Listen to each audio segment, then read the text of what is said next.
Hello, everyone. My name is Roland Dupre, and I'm with East Hartford Public Library, Meet the Author, and we are meeting Gaunet Davis tonight. She's written a book, the title of which is Foreign. It's called Foreign, and she will talk about it. Gaunet. Okay. Hi, everyone. As Roland said, my name is Gaunet Davis. I currently reside in East Hartford, and I am from Jamaica. I've been in the country now for over 20 years. I grew up in New York, so I immigrated from Jamaica when I was 8 years old. Grew up in New York. My parents came here when they were also, when they were young, and they brought my older brother and I here. So this book, my book Foreign, I'm gonna hold it up for you to see. My book Foreign is a fictional example of immigration experience in America. My parents immigrated here when they were young, and they brought my brother and I here when when I came here to America, I was 8 and my brother was 10. And in the story that I wrote in Foreign, Christine, my main character, leaves her children behind in Jamaica. So that's kind of how the story was born. Christine's experience is not my mom's experience, it's not my experience. It's just, I wanted to tell a story about how people, when they come here, and not just from Jamaica. Yes, the story is about a Jamaican immigrant, but after publishing the book and just talking to people about the story, so many people connect to it who comes from Africa, who come from Italy, who comes from even I have a friend at work who comes from she moved from California to New York, and she really connected to a scene in the story where, and this is in the beginning of the story, where the character experiences snow for the first time. And she thought it was just so close to her own experience. So there's a lot in this story that connects to people from very different backgrounds. So the premise of the story is that Christine Hall, she's a Jamaican immigrant, and she comes to America just to visit her cousin for a few months over the holidays. She arrives on December 28th in 2006. And she immediately, so I kind of used some foreshadowing and things in the story, because as soon as she arrives, she gets ill. And she doesn't really experience America as she could. Then she gets some bad news from her mother in Jamaica. She has her mom and her 2 children lives in Jamaica. And she was just going to stay here for a little bit, experience, the States over the holidays, and then go back home. However, when she gets some terrible news from her mom, she decides, you know what, I think it's best for me to stay here so I can help, so that she can help her kids and help her mom. So she decides to stay, but that's when a lot of the conflicts really arise, because she now becomes undocumented. She becomes undocumented, and then she starts having mental health issues. So I wanted to touch on that topic too, because a lot of immigrants who come here from all different countries, they do experience that period where they do not feel, sometimes they don't feel welcome. Sometimes they don't feel as if they don't understand the culture. Everything is different for them. So, and then obviously she misses her children. They're very young at the time. Like her daughter was 5. Her son was about 2-3 years old. So she misses them, and she has, even though she knows that they're with her mom, Mama G, Mama G is a character in the story that is based off my own grandmother. My own grandmother was hilarious. She passed away in 2012. But Mama G is that grandmother who everybody could go to. You're gonna get a good laugh. But she's gonna tell you about yourself. She's gonna make sure that if you do something wrong, she's gonna put you in your place. But she's also very loving and caring. So Christine pretty much got those personality traits from her mom. So in this story, she does go through a lot. I didn't want to make it, yes, I wanted to show the struggles of immigrants, but I also wanted to make her realistic. I wanted to make sure that people saw that this mirrors life. There's a lot of ups and downs. There's a lot of ebbs and flows, twists and turns. So sometimes things start going really well for her. She meets this awesome guy and everything is going well, but then something happens that changes that. Sometimes she gets a good job, and then maybe later on something changes. So, and that's life. Things don't always stay perfect. Nothing in life is perfect, but you got to keep working for it. So the story shows a lot of the sacrifices that she had to go through. Sacrifice for her children, sacrifice for her mom. It's the story of love. There's betrayal. There is hope. And I wanted to show people that no matter what happens in life, there's always hope. She has a lot of faith in Jamaican culture. We are, people that are very religious. We have a lot of faith in God, and her mom was grounded in that faith, and she was raised that way. So a lot of times in the story, she'll come back to that faith and, pray and hope for the best. And sometimes things do get better. But, toward the end of the story, you'll find out what happens to Christine, what happens in her relationships that she has. You find out, you have to read to find out what happens to her mom. Why did she decide to stay? And does she eventually reunite with her children? Because, sometimes people do and sometimes people don't. And the characters in the story are fictional, but they're, fiction is based off of fact. And there are people that I know, or I've heard about, or stories that I have, things that I've witnessed that do play a part in the story. Some of the characters are based off, I'm going to read a scene later on about her brother getting married. So Steve is her brother in the story, but Steve is a realistic character, and he's based off my brother, my uncles, friends, and his personality is very infectious, but he has his flaws as well. And I just wanted people to know that, this is not just Jamaican men. This is just men in general, but these are characteristics of people that I did associate with. Christine herself. A writer doesn't invent things as much as observe, right? You're observing things and then writing down the characteristics that you want to put in there. Can you repeat? You observe the personalities that you want to incorporate into your characters, right? And like your brother and your uncle and different personalities, right? Yes. I observe or I remember, because some of those characters are no longer here. Some of them are still here. Some of them I haven't seen in years, but just thinking like, okay, what would I wanted Steve to be a funny character. So I found, bits of pieces of things that I know would be hilarious. Or I also wanted him to be an unpredictable character as well.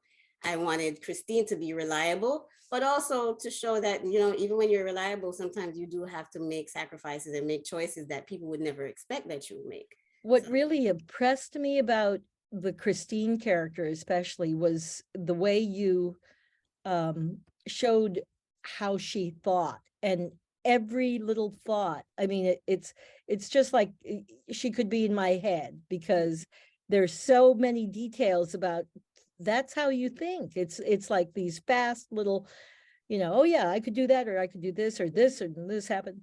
It's really phenomenal. I love the way you've written how she thinks. It's very detailed. Thank you. That's what I was hoping that readers would get from it. I wanted readers to really get inside her mind, get inside her thoughts, so they can really understand her perspective and connect with her. And she's so vulnerable. And yet she has a lot of courage. I'm really impressed. Yeah. She, it starts off with her just being this seemingly vulnerable and weak, but you see her strength in certain instances where you would be surprised because you didn't expect her to do that. But then in the situation, you realize, what, that makes sense, because she has to stand up for herself, or she has to, make sure that she's doing this for her children or her mom. So I definitely wanted readers to get inside her mind. I wanted readers to see her point of view and then connect with her. And that was something I'm getting when people talk to me. They love her. They love Christine. It's like people say they follow the scenes as if they're watching a movie. And like, when I hear that, I'm like, what? That's what I wanted to hear. It feels like a situation where you're watching one situation and then it goes to another situation. So it's almost like an episode with an episode and another episode, like TV or something, where you're Yeah. Oh, that's so good to hear. And I mentioned to you earlier, I am an English teacher. I have been an English teacher now for almost 20 years. I currently teach at East Hartford Middle School. And right now I'm in a unit with my students where I'm teaching them creative writing. And I get to show them my dialogue. I get to show them my descriptive writing. And I don't know, my class is just coming to life because even more than normal, because they see that this is their teacher's story. And when I ask them, so what did I do here? How did I hook the readers into this part? Or how did I get the character to think? Or where did you see suspense? All the hands go up and they're like so engaged. So I love it. And now they're mad at me because they want me to write a book that is more their age level, their age group. So I teach 7th grade. And I told them I'm working on one for them. So, something that's more middle grade, that's more appropriate for a 7th grade class. But the things that I take, you've read the book. So in the beginning, I take some of the scenes or the quotes or the dialogue from the beginning to let them see how you create a character, how you make the character realistic, because if you don't get the characters to think and you don't know how they feel, readers are not going to connect to the story. And when I was writing the book, there's sometimes I would go back over it and I would say to myself, but people need to know what she's thinking here. People need to know how she feels and they will understand why she did that. And that's why I wrote the story in first person, so that it shows that it's directly coming from her inner thoughts. And the experiences are things that people can relate to. I've had people who I don't know tell me that they came to America and some of the things that she goes through, they went through. And it's like, it blows me away because I didn't even expect some of the response that I got from others who had similar experiences or the same experiences, people that I've never met in my life, or didn't really know that those things that I made up, because a lot of the stuff that happened to Christine, I made up. I just wanted to know, like, I don't remember which writer it was, but I remember there was a writer who said, if you want to create a character that's really 3-dimensional and round, mess up their life as much as you can and then figure out how to fix it. So that's kind of what I did. Her life just, things just always, there's always something messy. And eventually we had to find a way to either fix it or make her deal with it. Because sometimes messiness doesn't get fixed in life. Sometimes you just got to figure out how to work around it and deal with it. Well, it's so realistic that at first I thought it was autobiography, because it's so much about the first person and these events, and they don't seem invented. They seem real. I can understand that other people would relate to them because it's, you're stuck, you have to figure out how to live, and there's some terrible things that happen to her. I mean, scary things too. Yeah. And she figures it out. It's wonderful. But I really thought it was autobiographical because nobody can invent all that stuff. It was too real. You know what I'm saying? My mind is kind of crazy. I think a lot. I live inside my mind a lot. I'll talk, when I have to, but I'm an introvert at heart. And I'm always thinking about something, how to change something, how to create something, how to, sometimes I look at I see people walking down the street and I think, what could be a good story about them? I wonder what what would make this even more interesting. So that's just me. So some of the things that happened to her, I didn't even hear of before, but some of the things, you've heard stories where people go through these things, but I embellish, I elaborate, and I just make it a little bit more exciting and interesting so that readers will want to keep reading. And I have people calling it a page turner. So they want to keep turning, they want to keep reading. And that's what I want. I didn't want to put a book out that was going to bore people, because then it wouldn't make sense. I wanted people to actually see that this story could be real. I have had people ask me, even people that know me are asking me, is the book about me?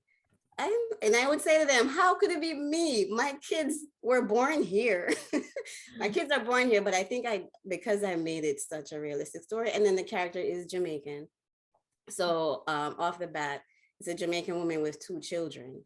But And you write I what you have two know, children. Huh? but Excuse me? you're writing what you know about. So Right. of And course you would know. and then and also I don't see a lot of stories by Jamaican authors. So I wanted the character to be authentically Jamaican. And my mom helped me a lot with making the character real too. I did speak to her a lot because we're very close. And even though the storyline began with her story, her coming to America, it went in its own direction. Sometimes when you write things, like the characters do things that I didn't even expect them to do, but it just made sense in the writing. So she helped me to, put things together, use some of the language, like some of the things that that Mama G says. That's what my grandma would say, and I would ask my mom, "Is that right? Is that how?" Is that the right terminology? Is that the way it's supposed to be said? And she would say yes or no, or laugh at me, or just give me advice. So Yeah, she was very helpful in the the process. Yeah. dialect that you've written in is really interesting. I like to hear that.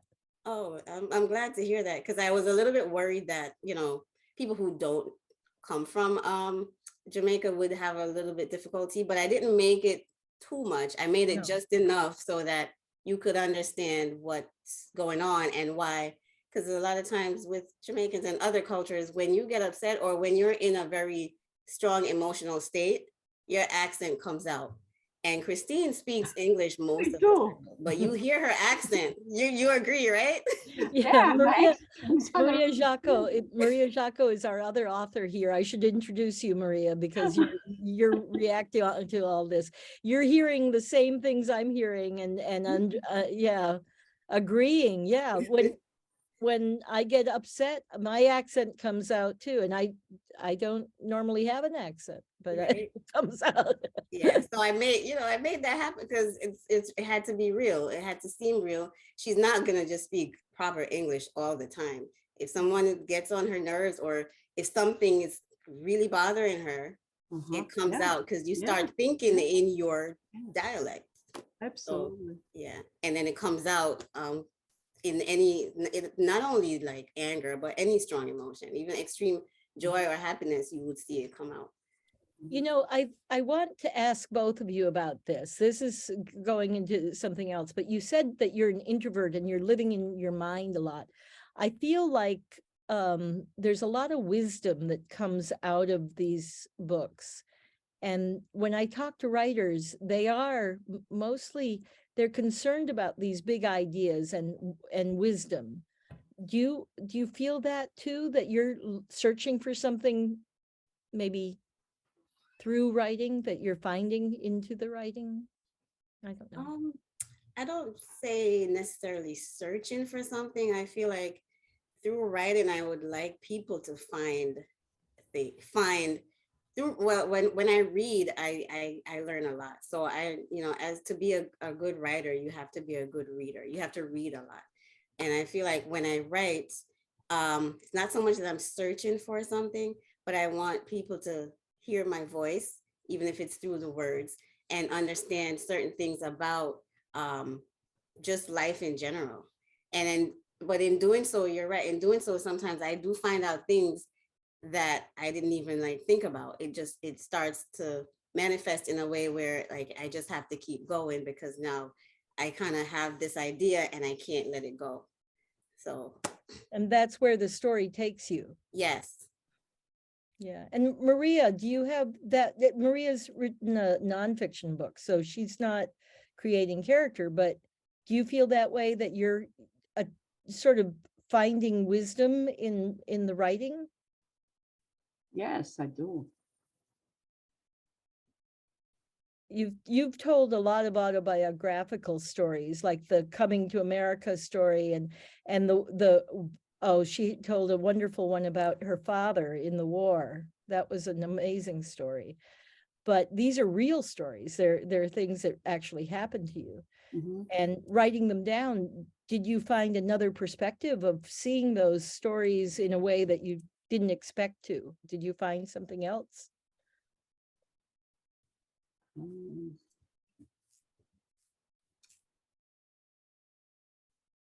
Persisting gives hope. The way things are going today worldwide, there is hope. But we have to put God above all. And I know Jamaicans are very spiritual people. I know many Jamaicans. They're very spiritual people. Yes. So this woman she's talking about, she's being guided by God. We have to prove there is a God. Mhm. And we are a living truth. We are a living truth.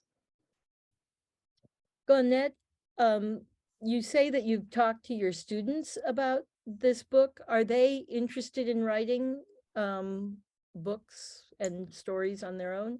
Are you Yes. I mean, not all of them, but there are a few. There's like one student right now, she told me she published her book. Since I published mine, I said, you published? You didn't even show it to me so I could edit and help you edit it. She said, she said it's a website where you don't, you upload your book and people get to read and comment on it. But I think they're just so, one, proud of me that their teacher wrote her own book. But also now I think me doing this inspires them to be better writers, because I've taught the writing unit that I'm teaching right now many times, but I honestly haven't seen the interest in it that I see now. And I know it's because they know that their teachers are writers, so they want me to check everything and they want to make sure that it's good. And they're like really invested in their writing, which is honestly, when I started writing, that's what I was hoping. Because when I started writing, I was a teacher. I'm a teacher first. And I was saying how good it would be for me to show my kids that you could actually do this, that it's not, I'm just going to read a book that another person wrote, and there are great stories out there, but how great would it be for them to see that this story comes from their teacher, and I can share parts of it with them in explaining to them my process in creating the story. So It's the yes, best. I do have students now who say they're writers, who are writers, and I know students will become writers as a result of the experience in my class. And just some of them were, some students just love writing anyway. But there are a lot of students right now who are not very engaged with reading. And that's a struggle, and that's something that I've been working on, with the librarian here, to just have more kids, um, you know, find books that they love, find reasons to read and enjoy, just reading for the fun of it, and not just thinking that everything has to be assigned. So, and when they read, I tell them, the more you read, the better you get at reading, and then your writing will improve, because you'll see different styles, and then you choose a style that that you like. Excellent. I wish you could be my teacher. I wish I was back in 7th grade and could Oh, have. I'm sure you would be the best student. You are a librarian now, so you would be like the Well, perfect yeah, student. I Yeah. see that reading, but I also see that there's so much on the internet, and that screen takes up so much time. Of students are always at their Yes. phone all the time. Mhm. They're looking at things, and I can imagine that that's a real problem. It's a Yeah. problem. Yeah. And then we've been just trying to find ways to get them more motivated. Like my entire goal this year, previous years, is to get students, but now more than ever, because of the technology, because social media, and they have so much at their fingertips, now more than ever, like I really am trying to get them more invested, more motivated to read, more engaged with reading, so that they can see that there's so much more of a world out there for them to know, and not just what's portrayed on social media, because a lot of that is not real. Yeah. A lot of that is just, people show bits and pieces of what they want people to see. But when you read a book, it opens up a whole different world. Your imagination stretches. It just makes you more grounded. You just learn more. It makes you more empathetic. There's so much to reading that I definitely want them to get. And hoping, each day seeing my knowing my story and just me helping them each day, I think it is making a difference. So I am I glad. can see that it is. I mean, hearing you is just delightful. Oh, thank you. You gotta read from your book though. Okay. Let me hear some of this. Are you going to read the wedding? Is this the no? What do you? I'm going to read the scene where not where Christine just finds out that her brother is about to get married. But she knows that she cannot go. So she's she doesn't feel good about it, and she's worried about her daughter in the wedding. I'll start from where Susie, which becomes her sister-in-law, tells her that they're going to get married. Susie loved providing details about everything she did. She took forever to tell her story because she didn't leave out any details. When she started talking about Steve, I always had to give her a good look to remind her that I was his sister and she better not continue. She would laugh and tell me that I was boring. Anyway, she said, rolling her eyes, we're going to get married. She said it as casually as if she was telling me about a new pair of shoes. Steve? Married? Hell no, I said to myself. What? I said out loud. Susie smiled and nodded, her bob bouncing up and down. Yes, she asserted with an even broader grin. We're going to be sisters for real. I was thinking that this girl was crazy. She hardly even knew Steve. One thing for certain was that Susie knew what she wanted and wasn't going to let anything stop her. She got overexcited about the wedding plans and asked if Trina and Tevin could be in the wedding party.